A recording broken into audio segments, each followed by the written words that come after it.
loon sadee gahee mallingalchuu lollingalchuu malligalchuu malee jette Oromoo. Loon sadee gahe jechuun looni waan bakka badduu seente takka. Isiniif galee waan bakka badaa seene tokko lollingalchuu malligalchuu malee jedhani. Isiniif gala amma baay'ee afaan Oromoo baay'ee mammaaka.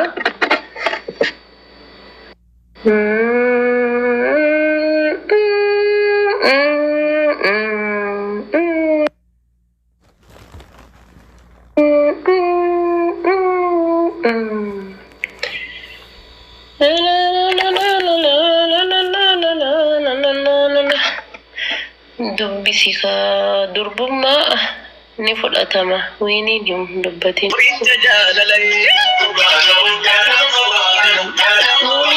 Munina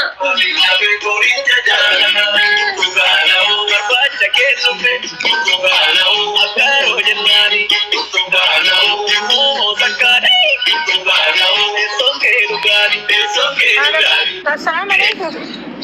Waalaikumsalam warahmatullahi wabarakatuh. Nama dhaqqabaa. Bultii fedhamoo akkanumaan naqaasuuf? No, lakki nama bultii fedhu.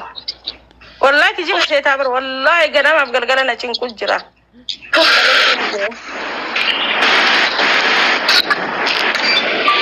Ma kolfani.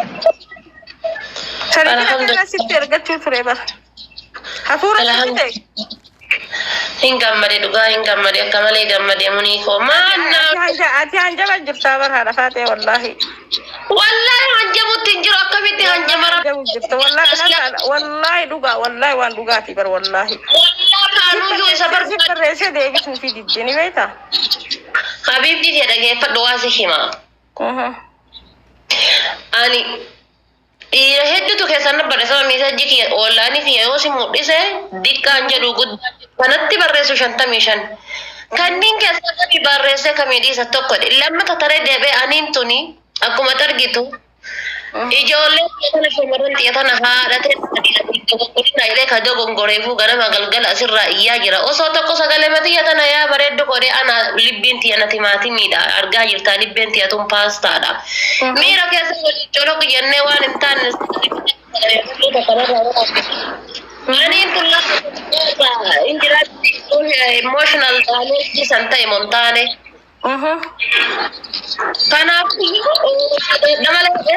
waan amma akkana sirraan na dhufte tana nan abdadha abadan waan sirraan na dhufte taqabbale yoo maraatullee ta'e si taqabbale maraattu miti lakki nama fayyaa nama dalagatu nama fayyaa qabu yoo maraatullee ta'e jedhee bar waan sirraan na dhufe because I respect for you akka obboleetti tiyyaa thank you galatoon waan sirraan na dhufe jedhe taqabbale miskiina wallahi si gammade jetti takka wayya rabbii wallahi bagana gammadda wallahi adunyaa kanaan isin haa gammaddu akka isin naa gammaddan kanatti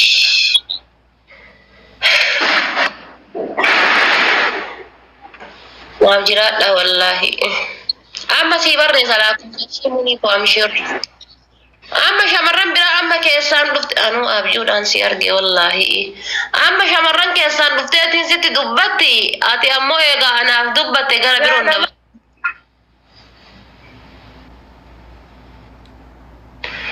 akka miyuutii labbara keessi ergu yookaan keessaan Allah anuma si erga fiyyuma si erga fiyyuma si erga sagalee maan addeebitu qoy dhugaa si haa godhu amiin amiin okay keessaan naa ergi labbara kiyya ni qabdaami fooloo heerume jechuudha eenyutu sin gorsa asirraa aangootana namni narraa fudhatan jirtani ani heerume kun argaa jirtan ijaarsa argadhe aangootana eenyu dabarsa namni aangootana ummata kana karaa seera qabeessan namni ceesisuu barbaadu eenyume namni seeraan ni ceesisa jettee waadaa irbuu seentee aangootana narraa fuutu eenyu kana arrabsanillee waan fedhannaan jedhanillee uma barbaadan na godhanillee aangootana karaa seera qabeessaatiin taqabbale namni jettu eenyuun jedha bar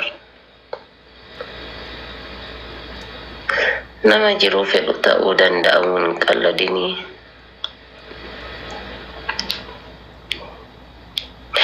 ani gorsi kee baay'ee jaaladha kanaas dhiisuure heeruma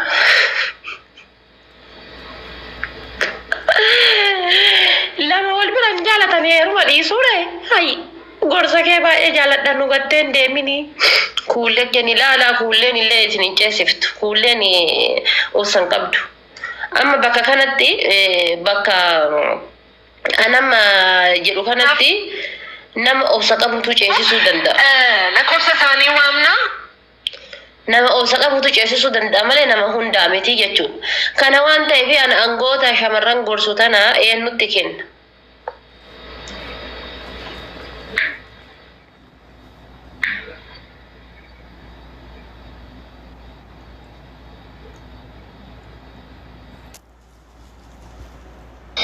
Alhamdulillah, you're good.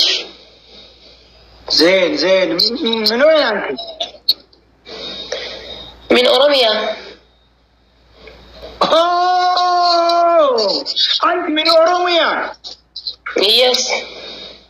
ولا نسيتك. كيف حالك؟ وش أخبارك؟ كيف تنسيني يعني كيف تنسيني يعني؟